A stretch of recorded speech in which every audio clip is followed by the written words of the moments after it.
Pasteur, en tant que chrétien, peut-il avoir une situation qui peut permettre à un frère de traduire son frère en justice?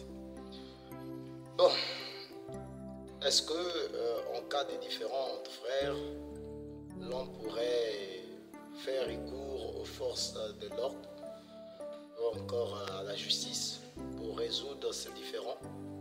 On va lire ce que la Bible nous dit là-dessus. Je vais prendre le livre de Corinthiens, 1 Corinthiens 6.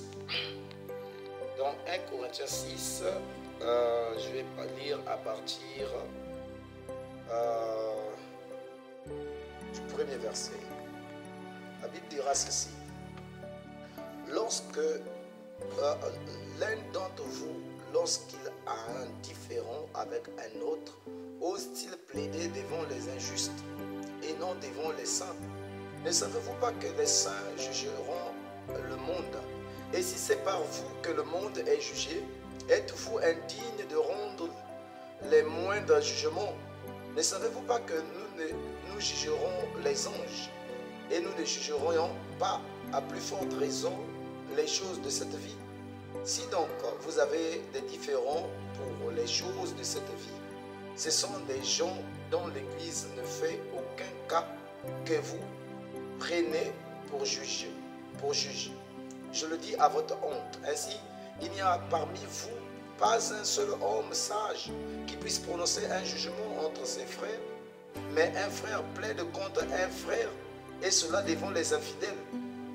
Voyez, la Bible est en train de répondre déjà à cette question. Si vous avez entre frères, il y a un problème, je crois que non. Il faut trouver un autre frère qui serait spirituel pour résoudre ce problème. D'ailleurs, la Bible dit dans le livre de Matthieu 18, si vous remarquez un frère en faute, vous vous approchez du frère, vous parlez. Si le frère n'est pas à mesure d'obéir encore, d'accepter ce qui a été dit, vous partez, vous prenez un autre frère pour essayer de vous départager de cette situation-là. Vous voyez, donc c'est ce que maintenant, s'il arrive que vous avez dû quelque chose à un frère, et que le frère n'est pas capable de résoudre ou encore de répondre, ou encore il y a une autre situation, vous n'êtes pas censé aller voir les infidèles, c'est-à-dire les païens, pour résoudre cette situation-là. Ça doit être réglé entre frères, quelle que soit la situation, vous êtes censé. Malheureusement, nous sommes en train de remarquer des choses vraiment, vraiment malheureuses ce temps-ci. De voir les frères qui sont en train de traduire les autres frères en justice, de voir les gens quand il y a un petit problème, quelle que soit la nature de ce problème-là. Oh non, on a touché à ma personnalité, on a touché à ceci, cela. Si le Christ, lui, il a été malmené, il a été méprisé, il a été craché dessus, mais qu'en est-il de toi et moi, frères et sœurs? Vous n'avez pas le droit, même dans les réseaux sociaux. Je remarque des frères, et parfois ça me fait très mal de remarquer parfois les gens qui ont une grande réputation, mais en train de fustiger les autres à travers les médias, à travers les réseaux sociaux, devant leurs églises. Mais c'est vrai, vous allez me dire que non à l'église, mais il se pourrait que dans l'église là, il y ait des païens. Mais les gens prennent des images, ils envoient par les réseaux sociaux qu'on est en train de mépriser des frères, des sœurs. Tout cela, c'est une honte. La parole de Dieu le dit. On n'est pas censé faire cela. Malgré les fautes des frères, même si le frère, oh non, mais il avait demandé pardon auparavant, même si le frère vous demandez pardon, même 10 fois, nous n'avons pas le droit de mépriser le frère devant les gens ou la soeur devant les gens. Moi, je crois que non, c'est peu orthodoxe cette manière de faire, parce que la parole de Dieu ne nous permet pas cela. Nous devons voir que non, si il y a un endroit où il y a eu un dépassement, un frère par exemple qui a dépassé dans son langage, ou un frère qui a pris des choses ou se comporte mal en ceci, cela, vous avez le droit de trouver un autre frère, un autre serviteur de Dieu, une autre sœur qui est spirituel, qui a la capacité, parce que parmi les enfants de Dieu, il y a des dons. Il y a des gens qui ont le don de sagesse, le don de connaissance. Vous voyez, dans les qui ont la capacité de discerner ce qui est bien du mal. Vous appelez les fois, vous asseyez, vous réglez ce problème et cela passe. Mais malheureusement, vous prenez de ces mêmes choses, vous jetez, vous passez à la télé, vous passez par des réseaux sociaux, et ce sont des païens qui prennent cela pour se moquer de frères, pour mépriser les frères, et vous êtes même plus que Dieu, parce que vous mettez déjà même un poids dans la vie de la personne. C'est comme si cette personne-là n'a plus de valeur. Cette personne-là ne peut plus rien accompli dans sa vie. C'est un païen, c'est un démon, c'est un ceci, cela. Vous fustigez tout cela. Êtes-vous Dieu?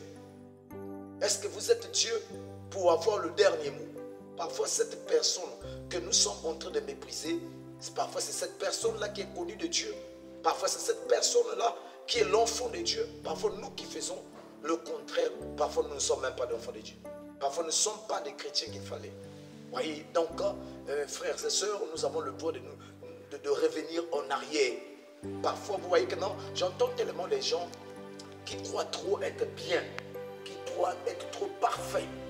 Faire ce genre de choses, je crois que non, j'ai déjà vu, même les païens, il y a des païens qui ont des limites dans ces choses-là. J'ai vu déjà des païens qu'on entend insulter à tout moment à travers la télé, à travers les réseaux sociaux, mais parfois ils sont calmes, ils ne sont pas agités, ils sont là en train de se maîtriser.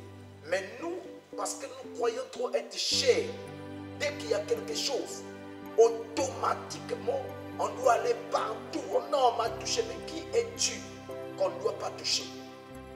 Même les hommes ont eu même le courage de toucher même Dieu dans la chair humaine. Qu'en est-il de toi et moi? Qui sommes-nous pour que l'on ne nous touche pas?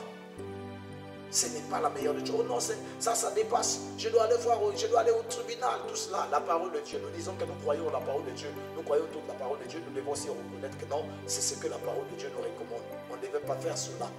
Je sais que non, il peut arriver que non, un frère ou une soeur puisse être possédé par un mauvais esprit. Ce qui sera beaucoup séant, c'est de prier pour cette personne-là, pour que Dieu puisse faire grâce à cette personne-là et revenir. Il dit que non, mais il est déjà accompli maintes fois dans la Bible. Il dit que non, combien de fois pardonnerai-je à mon frère pour la même faute? La Bible dit, ce soit 17 fois, 7 fois. Donc, nous sommes vraiment, nous sommes en train de dépasser les limites. Les chrétiens ne font pas cela.